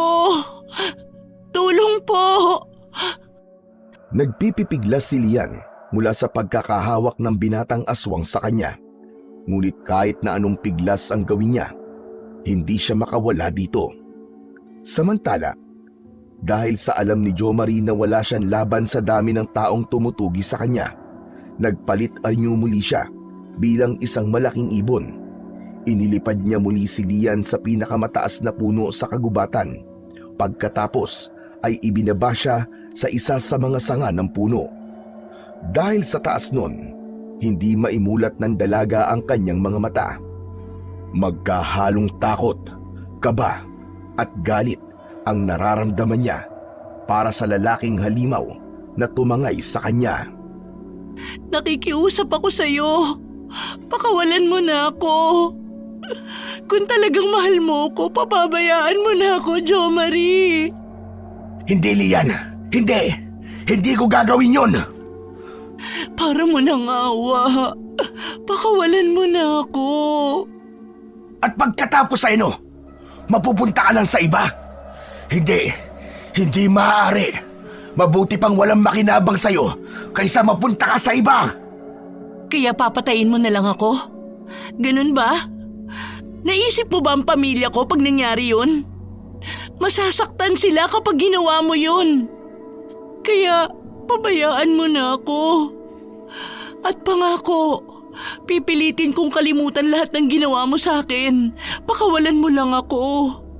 Babalik ako ng Maynila. Isasama ko na si Lola Ising at hindi na babalik sa lugar na ito. Nakikiusap ako sa'yo. Tuloy-tuloy ang pag-agos ng luha ni Lian habang nakikiusap siya kay Jomari na pakawalan siya nito. Nahihirapan siyang huminga, sanhi ng matinding kaba dahil sa taas ng punong pinagdalhan nito sa kanya. Samantala, si Jomari naman ay tila nakaramdam ng awa para sa babaeng nasa kanyang harapan. Umiiral pa rin ang pagmamahal niya rito. Hindi din naman niya gustong umabot sa ganito ang lahat, kahit siya ay naguguluhan sa nararamdaman niya kung pagmamahal ba ito o pagnanasa lang. Natahimik si Jomari na tila patuloy na kinakapa sa isip at damdamin kung ano ba ang nararapat niyang gawin. Lalo na't hindi niya mapipilit si Lian para sumama sa kanya at mahalin siya. Halimaw man ang binata, subalit may bahagi pa rin sa kanya bilang isang tao. Merong puso at damdamin. Siguro nga, hindi ko na dapat ipilit pa sa'yo ang nararamdaman ko, Lian. Dahil una, hindi mo ako gusto. At pangalawa, hindi ako normal na tao na kagaya nyo. Walang sino man na magmamahal sa akin ng totoo. Kaya sige, palalayain na kita. Ibabalik na kita sa kanila. Malaya ka na. Hindi makapaniwala si Lian sa kanyang narinig na sinabi ni Jomari. Bigla ay nagliwanag ang kanyang muka. Ang takot na kanina'y nasa kanyang dibdib ay napalitan ng saya at kasabikan na makita ang kanyang Lola Ising. Ganun pa man, Nanatiling tahimik lamang si Lian, naghihintay ng sunod na gagawin ni Jo Marie. Naramdaman na lamang ni Lian na gamit ang paa ng dambuhalang ibon ay binuhat siya. Dahan-dahang lumipad pababa ng puno. Sa kamaraang ibinaba siya sa lupa. Pagkatapos na maibaba ni Jo Marie ang dalaga at hindi na nakadikit ang katawan niya kay Lian, ay sunod-sunod na pana ang tumama sa katawan niya. Halos ubusin ng mga kalalakihan ang hawak nilang armas para tiyakin ang kamatayan ng aswang na si Jo Marie. Nagtamo siya ng maraming sugat sa iba't ibang bahagi ng kanyang katawan dahil sa tama ng mga pana na bumaon sa katawan niya. Hindi na naikampay pa ni Jo Marie ang kanyang mga pakpak, kaya hindi na siya nakalipad pa. Saglit pa ay nagbalik ang anyo niya sa pagiging tao. Nawalan na din ng lakas upang lumaban pa. Samantala, si Lia naman ay nabigla sa bilis din ng pangyayari. Hindi niya inasahan na sa pagbaba pa lang sa kanya ng lalaki ay agad napapaulanan ito ng pana ng mga kababaryo niya. Tila asintado ang mga kalalakiyang pumana sa aswang dahil hindi man lang tinamaan si Lian. Nakita niya kung paano nagtulong-tulong ang kanyang mga kababaryo para sa kanyang kaligtasan. Nang makita naman ng mga kalalakihan sa baryo na nakahandusay na si Jo Marie sa lupa, tadtad ng pana ang buong katawan at nag-aagaw buhay, ay itinigil na rin nila ang pagpana dito. Saka magkakasunod silang lumapit, maging si Kapitan. Sa nanlalabong paningin ni Jo Marie at naghahabol na hininga, ay pilit pa rin itong nagsalita habang nakatingin ang Kapitan. Patawarin niyo po ako sa perwisyong dinala ko. Wala kaming kamalay-malay na isa ka palang aswang, Jo Marie. Hindi lang basta aswang, kundi manyakis na aswang. Kapitan, nagmahal lang po ako. Minahal ko lang po si Lian. Kaya lamang hindi niya po ako kayang mahalin. Hindi pagmamahal ang tawag dyan, kundi pagiging makasarili. Buong akala naming lahat ay mabait kang tao. Ngunit sa likod pala nun ay may kasamaan kang tinatago. Ang maitim mong plano kay Lian. Kaya pala ikaw ang unang nakakita kay Lian nung una siyang kinuha ng malaking ibon. Dahil ikaw din pala ang hayop na yon. Napakagaling mong magtagong hayop ka. Naloko mo kaming lahat. Kaya tanggapin mo ang parusang nararapat sa'yo. Hindi na dapat pang binubuhay ang katulad mo. Itinaas ni Kapitan ang kanyang medalyon, saka umusal ng orasyon at dasal. Kasabay ng ritual ay ang pag-ihip ng malakas na hangin. Patuloy siya sa pagdadasal at pag-oorasyon hanggang sa magliwanag ang kanyang medalyon. Nang ganap ng magliwanag ang medalyon, idinikit yon ng Kapitan na antingero sa puso ng binatang aswang. Malakas na tila alulong ng aso ang pinakawalan nito dahil yon sa matinding sakit. Pagkatapos ay nabalot ng matinding liwanag ang katawan ng binata. Saka sumabog ito kasama ng medalyon na siyang katapusan ng kasamaan ng aswang na si Jo Marie. Samantala, mula sa malaking puno ay may 2 pares ng mga mata ang nakakubli sa pangyayaring yun. Gusto man nilang tulungan ang binata, ngunit wala silang magawa dahil maaaring ikamatay din nila kung pakikialaman nila ang sitwasyon na yun. Kaya nagpasya silang panoorin na lang kung paanong patayin ng mga tao ang kanilang anak sa islang teritoryo nila. Nung unang dinala ni Jo Marie ang dalaga sa islang yon, pinagsabihan na nila ang binata, ngunit sadyang matigas ang ulo nito, kaya kamatayan mula sa mga tao ang sinapit niya. Masakit man para sa kanila, ngunit kailangan nilang tanggapin na yun na ang kaparusahan sa kasalanan ng kanilang anak. Samantala, nang masiguro ng mga tao sa baryo na patay na talaga si Jo Marie, saka sila umalis kasama si Lian. Pagdating pa lang nila sa pampang ng dagat sa baryo, nakaabang na si Lola Ising sa kanila, kasama ang ilang mga taga-baryo. Niyakap ng matanda ang apo pagkakita niya rito. Salamat sa Diyos at ligtas ka na, apo ko. Pagkatapos nun ay bumaling siya sa mga kababaryo na nagligtas sa apo niya. Maraming salamat sa inyong lahat. Tatanawin kong malaking utang na loob sa inyo ang pagkakaligtas ninyo sa apo ko. Walang anuman yun, Ising. Sino ba naman ang magtutulungan kundi tayo magkababaryo? Oo nga pala, Kapitan. Nakilala niyo ba ang kumuha sa apo ko? Oo, Ising. Nakilala namin siya. Subalit, makabubuti ko mamaya na natin pag-usapan. Sa ngayon, asikasuin mo muna ang iyong apo. Tiyak kung pagod siya at may mga tinamong gasgas at sugat. Naisip ni Lola Ising na tama nga ang sinabi ni Kapitan, kaya iniwi na niya si Lian. Tinulungang makaligo at magamot ang gasgas at sugat ng apo. Nang gabing yun, ay hinayaan na lamang niyang makapagpahinga muna ang dalaga at hindi na muna nag-usisa pa. Lumipas pa ang ilang mga araw, ngunit hindi pa din kayang magkwento ng dalaga sa nangyari sa kanya sa isla. Kaya naisipan na ni Lola Ising na magtungo na kay Kapitan. Doon niya itinanong ang mga nais niyang malaman. Tulad ng inaasahan, nagpupuyos sa galit ang matanda nang malamang si Jo Marie ang punot dulo ng lahat, na ito ang aswang na kumuha sa apo niya. Kaya kahit patay na ito, hindi niya pa din makuwang patawarin. Hanggang sa mabilis na lumipas ang isang buwan, tahimik at madalas nag-iisa ang dalaga. Lagi siyang nakaupo sa tabi ng dagat at nakatanaw lang sa kawalan. Nawala na ang dating sigla at ngiti sa mukha nito. Napalitan na yon ng lungkot. Madalas din itong mahuli ni Lola Ising na umiiyak tuwing gabi. Gusto man niyang pagaanin ang loob ng apo, ngunit hindi niya alam kung paano. Hanggang sa isang araw, napansin na lang ni Lola Ising ang madalas na pagsama ng pakiramdam nito. Tuwing umaga ay nagsusuka ito at madalas na nahihilo. Kaya nabuo ang hinala sa isip ng matanda na baka buntis ang kanyang apo. Apo, alam kong mahirap para sa iyo na pag-usapan ito, ngunit kailangan kong malaman.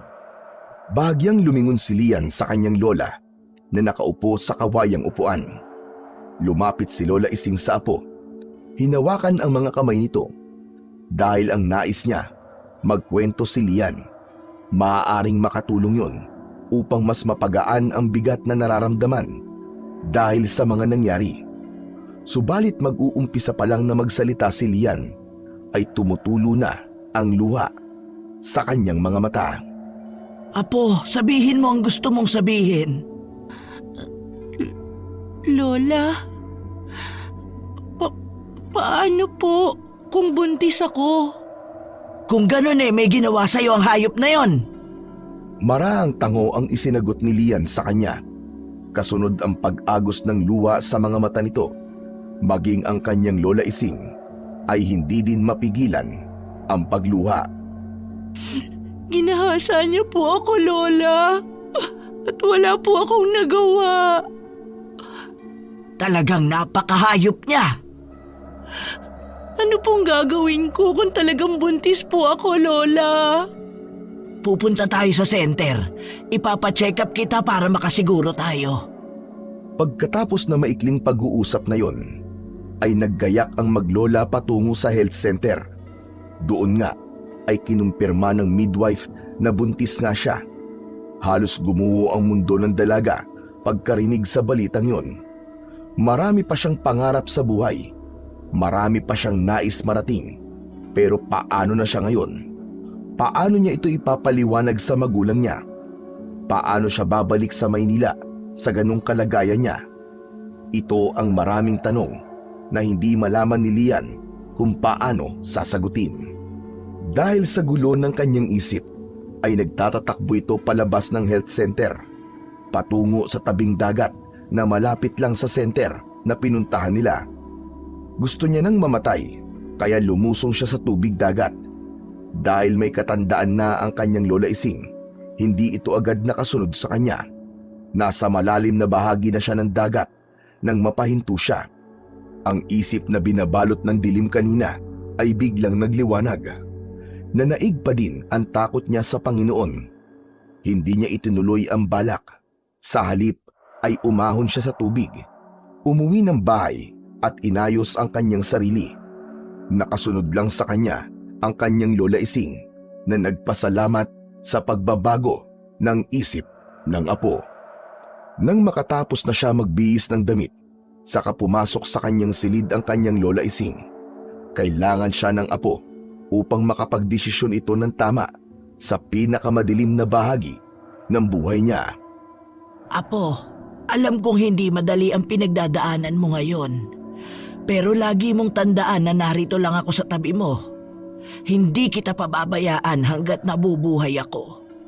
Lola, pasensya ka na po. Gulong-gulo na po ang isip ko ngayon. Hindi ko po alam ang gagawin ko. Maraming tanong sa isip ko na mahirap hanapan ng kasagutan. Manalangin ka sa Diyos, Apo. Lahat ng nangyayari sa iyo ay pagsubok lamang. Malalampasan mo rin ang lahat ng yan. Magtiwala ka lang. Paano po kung aswang din ang maging anak ko, katulad ng tatay niya? Palalakihin natin siyang may takot sa Diyos upang kahit may dugo siyang aswang ay hindi siya maging masama katulad ng tatay niya. Ang mahalaga ngayon ay handa mong tanggapin ang sanggol na nasa sinapupunan mo. Kanina po, Lola, nung sinabi ng midwife na buntis ako, natakot po ako. Pero dahil sa iyo, Lola, nawala na po ang takot ko. Palalakihin ko po ang anak ko ng tulad sa normal na mga tao. Basta tulungan niyo po akong magpaliwanag kina Mama at Papa tungkol sa kalagayan ko ngayon. Oo naman. Ako ang bahala sa kanila. Tinupad ni Lola Ising ang pangako sa apo. Siya ang nagpaliwanag sa mga magulang nito tungkol sa nangyari sa dalaga. Bagamat nung una ay mabigat ang kanilang kalooban, ngunit kalaunan ay natanggap na din nila ito. Habang lumalaki ang tiyan ni Lian, ay nararamdaman niya ang pagbabago sa kanyang sarili. Unti-unti na niyang natatanggap ang naging kapalaran niya, kahit pa sinabi pa ng ilang tao sa baryo noon na ipalaglag niya ang bata. Hindi niya yun ginawa. Walang kasalanan ang batang yun, kaya kahit na aswang pa ang kanyang ama, karapatan niya pa ding mabuhay. Naging masaya na din siya sa bawat araw na nararamdaman niya ang buhay sa loob ng kanyang sinapupunan. Samantala, ang mga magulang naman ni Jo Marie, lihim na nakasubaybay kay Lian, hindi para kunin ng bata pagsilang nito, kundi para alalayan ito sa panahong kakailanganin sila nito. Sa panahong yun, saka pa lang sila magpapakilala kay Lian dahil ayaw na nilang guluhin pa ang nananahimik nitong buhay sa kasalukuyan. Alam nilang may tamang panahon para sa lahat ng bagay at darating yun sa kanila. Sa buhay ng isang tao, maraming mga hindi inaasahang pagsubok ang dumarating na kung minsan pa nga ay babago sa takbo ng nakasanayan nating buhay. Ito ang pagsubok na napakahirap na dalhin, ngunit sa tulong ng panalangin, gaano man kabigat ang pagsubok, ito ay malalampasan natin sa tulong ng ating mga mahal sa buhay at higit sa lahat, sa pagtulong ng dakilang lumikha. Huwag kalilimutan na ang panalangin ang magsisilbing tanglaw sa madilim na daan ng ating buhay.